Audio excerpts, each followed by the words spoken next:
උපරිම මිලක් පැනෙවුවත්, අවම මිලක් පැනෙවුවත්, සහතික මිලක් පැනෙවුවත්, නිෂ්පාදන සහනාධාර ලබා දුන්නත්, නිෂ්පාදකයන්ගෙන් බදු අය කරත්, භාණ්ඩ සලාක කරත්, භාණ්ඩ ආනයනය කරත්, ඒ මොන දේ කරත් මොන විදියට වෙළඳපොළට රජයේ මැදිහත් වුණත් දරුවනේ සුබ සාධනයට හානි වන බව මතක තියාගන්න.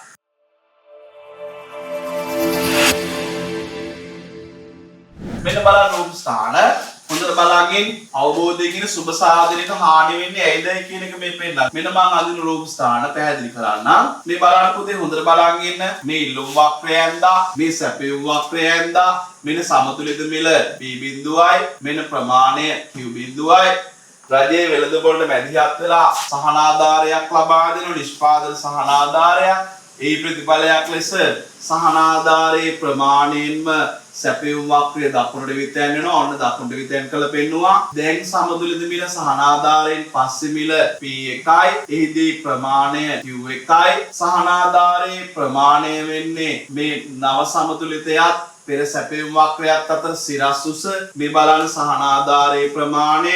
එතකොට දරුවනේ සහනාධාර ලබා දීමට පෙර මෙන්න මේ ත්‍රිකෝණයේ වර්ගඵලය තමයි පාරිභෝගික අතිරික්තය උනේ. මේ ත්‍රිකෝණයේ වර්ගඵලය තමයි නිෂ්පාදක අතිරික්තය උනේ. සහනාධාරයට පසු පාරිභෝගිකයා ගෙවන මිල වෙනස් වුණා, අඩු වුණා.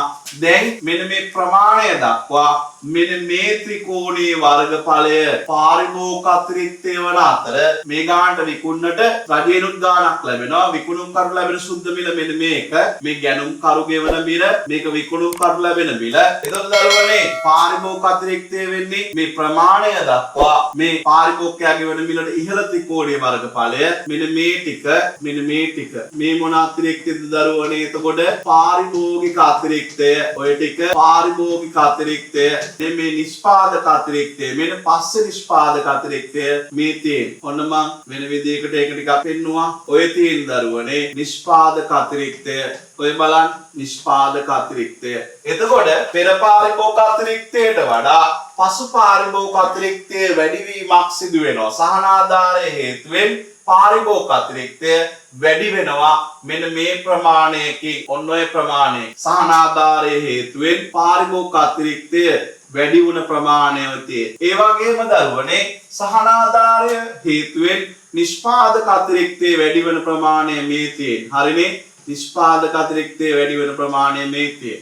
මේ සහනාධාරයක් හේතුවෙන් දරුවනේ පාරිභෝගික අතිරික්තය වැඩි වුණ ප්‍රමාණය බලන්න. හැමෝම තේරුම් ගන්න. සහනාධාරයේ හේතුවෙන් පාරිභෝගික අතිරික්තය වැඩි වුණා. පාරිභෝගික අතිරික්තය වැඩි වුණා. සහනාධාරයේ හේතුවෙන් පාරිභෝගික අතිරික්තය වැඩි වුණා.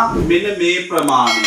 මේ අට කෑ පාරිභෝගික අතිරික්තය වැඩි වුණ ප්‍රමාණය. රයිට්? මෙන්න සහනාධාරයේ හේතුවෙන් නිෂ්පාදක අතිරික්තය වැඩි වූ ප්‍රමාණය බලන්න වෙනස. එතකොට පුතේ සහනාධාරයේ හේතුවෙන් පාරිභෝගික අතිරික්තයක් වැඩි වුණා. නිෂ්පාදක අතිරික්තයක් වැඩි වුණා. මෙන්න බලන්න මේ වගේ සහනාධාරයක් මේ වගේ ප්‍රමාණයකට ලබා දෙන්න වෙනවා.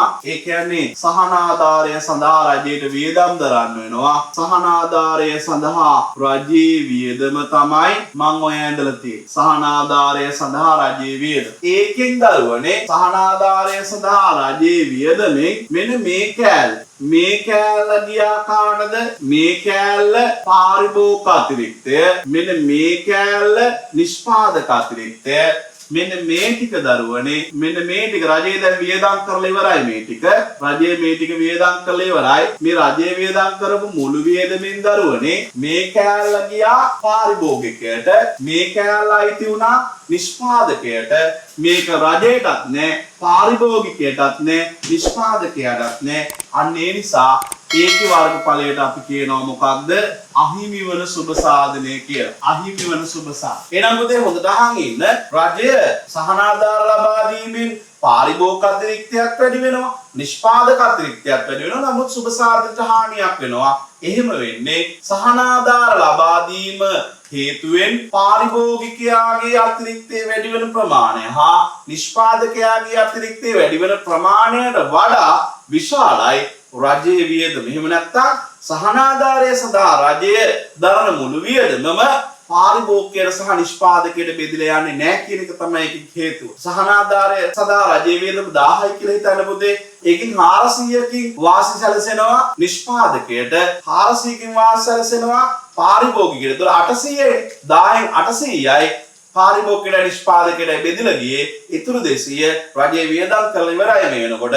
රජයටත් නැහැ, පාරිභෝගිකයටත් නැහැ, නිෂ්පාදකයටත් නැහැ. ඒ කියන්නේ අහිමි වන සුබ සාධනයක් තියෙනවා සහනාධාරයකදී පව.